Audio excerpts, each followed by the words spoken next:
Unti-unti nang dinadala ng SYM ang magaganda nilang motor dito sa Pilipinas. Nauna na nga dito ang SYM Jet 4 RX125 na isa din sa pinakamabentang motor sa ibang bansa. Sumunod naman na dinala ang SYM Jet X150 na napaka-solid din ng specs at ng forma. At ngayon meron na namang bagong model na na-release ang SYM sa bansang Taiwan at ito ang Jet SL125.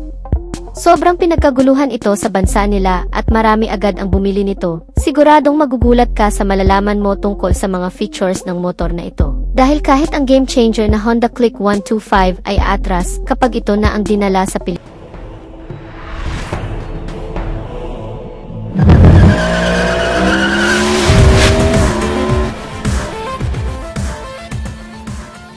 Sa unang tingin iisipin mo na isa lamang itong ordinaryong scooter, dahil sa medyo may pagkakahawig pa ang disenyo nito sa Yamaha Mio Soul i125. Pero sa maniwala ka o hindi, ibang-iba ang motor na ito sa mga nakasanayan nating motor. Ang makina nito ay 124.6 cubic centimeter, single overhead cam, single cylinder, 4-stroke, 4 valves, liquid cooled at naka-electric fuel injected. Ang maximum power nito ay 12.9 PS. At 8,000 revolution per minute, with a maximum torque of 11.3 Nm at 6,000 revolution per minute. Talagang kahanga-hanga dahil isipin mo isang 125cc na motorsiklo, pero naka 4 valves at naka liquid cooled, dito palang panalo na.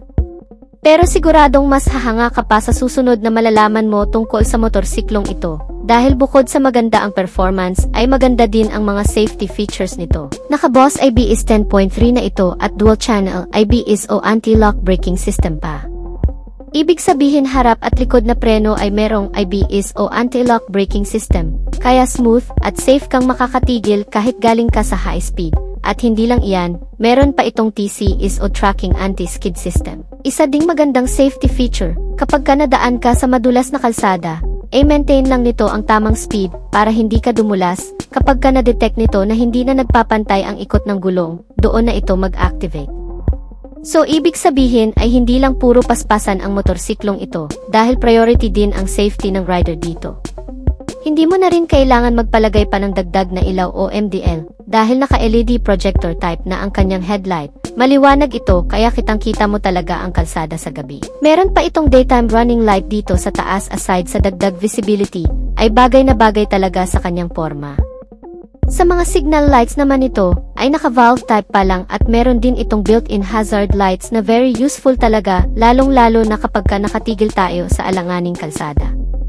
At kung pagmasdan natin ang disenyo nito dito sa harapan, para itong isang robot, napaka-aggressive ng kanyang hitsura at very eye-catching talaga. Maganda din ang design ng tail light nito, sharp and sporty din ng design. Maliwanag din ang tail light dahil naka-LED na rin ito. Pagdating naman sa instrumental display ay automatic na mag-a-adjust ang brightness nito, kaya mas makikita mo ang mga indicator mapaaraw man o gabi. Hindi pa ito nakakeyless at traditional key pa rin ang gamit dito. At safe na rin naman dahil meron itong shutter lock. At very convenient dahil meron itong malaking bulsa dito sa harapan. Kaya meron kang paglalagyan ng mga gamit mo kagaya ng cellphone mo, pagkain or tubig. At isa pang convenient feature nito ay meron itong built-in charging port na USB type. Kaya pwede ka nang makapag-charge ng cellphone mo dito. Meron din itong retractable hook dito sa harapan, kaya meron kang pagsasabitan ng mga gamit mo, hindi ka na rin mahihirapan kapag magpapagasolina. Dahil hindi mo na kailangang buksan pa ang iyong upuan dahil nasa harapan lang ang kanyang fuel access. Ang kanyang fuel tank capacity ay 6.8 liters, medyo malaki na rin ang kanyang tangki. Kaya kung magpa-full tank ka, ay hindi ka na basta-basta maubusan ng gasolina.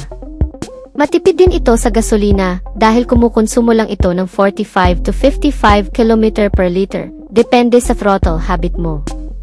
Naka-electric fuel injected na rin ito, kaya naman mas matipid siya sa gasolina. Very convenient din kung marami kang dala-dala, dahil naka-flat footboard na ito. Malawak din ang kanyang legroom kaya relax na relax ang paa mo dito. At malaki din ang kanyang underseat compartment na may 25 liters na kasya ang isang full face helmet. Malapad din ang kanyang upuan kaya relax na relax ka talaga sa biyahe. At ang seat height nito ay 780mm lang, kaya masasabi kong average Filipino rider friendly ang motorsiklong ito. Pagdating naman sa kanyang mga gulong, ang sukat ng gulong dito sa harapan ay 110 by 70 by 12, sa likod naman ay 120 by 70 by 12, malapad ang kanyang gulong. Kaya mas stable ang motorsiklong ito pagdating sa cornering. At ang maganda sa kanya ay naka full tire hugger, kaya kapag napadaan tayo sa mapuputik na kalsada ay hindi basta-basta kakalat ang mga dumi. Sa suspension naman nito ay naka-telescopic fork sa harap at naka-dual shock naman dito sa likuran. Pwedeng pangrakrakan sa off-road ang kanyang suspension, kaya kahit madaan tayo sa mga lubak-lubak na kalsada, ay hindi indahin ang ating suspension. Napaka-sporty din ng kanyang stock na muffler, so hindi mo na kailangan pang palitan ang kanyang muffler. Dumako na tayo sa pinakahihintay ninyong lahat, ang kanyang presyo. Pagdating sa presyo nito sa Taiwan, ito ay nagkakahalaga ng 104,000 New Taiwan dollar, na kung direkta nating i-convert into peso, abot ito ng 189,289 pesos. Pero hindi yan ang magiging presyo pag dinala na dito sa Pilipinas, posible pang mabago yan. Medyo may kamahalan, pero very reasonable naman para sa kanyang specs, dahil wala ka nang kailangan pang i-upgrade at pagdating sa forma ng motorsiklong ito, siguradong patok sa taste ng maraming Pilipino. Sporty and very functional dahil sa mga convenient features nito, at hindi ka na rin mabibitin sa arangkada, dahil naka 4 valves na ito, ikaw na rin ang susuko kung gagamitin mo ito pang long ride, dahil naka liquid cooled na ang motorsiklong ito. Safe na safe ka pa dahil naka-dual channel anti-lock braking system at meron pa itong TCS. Kaya naman hindi nakakapagtaka kung bakit nangunguna ang SYM o Sanyang motor sa ibang bansa kaysa sa mga nakasanayan nating brand dito sa Pilipinas. Pero dito sa Pilipinas hindi ito gaanong tinatangkilik. Pero ngayon unti-unti nang dinadala ng SYM ang magagandang motorsiklo dito sa Pilipinas at dahil dyan siguradong mas tatangkilikin na ito dito. Anong masasabi niyo dito sa SYM Jet SL125? Paki-comment niyo na lang sa baba, at kung nagustuhan niyo naman ang videong to, just hit like, at kung bago ka pa lang sa ating channel, ay huwag kalimutang mag-subscribe. Paki-hit na rin ang notification bell icon para lagi kang updated sa ating motorcycle news and reviews. Hanggang dito na lang tayo mga kamoto, thanks for watching, ride safe and God bless.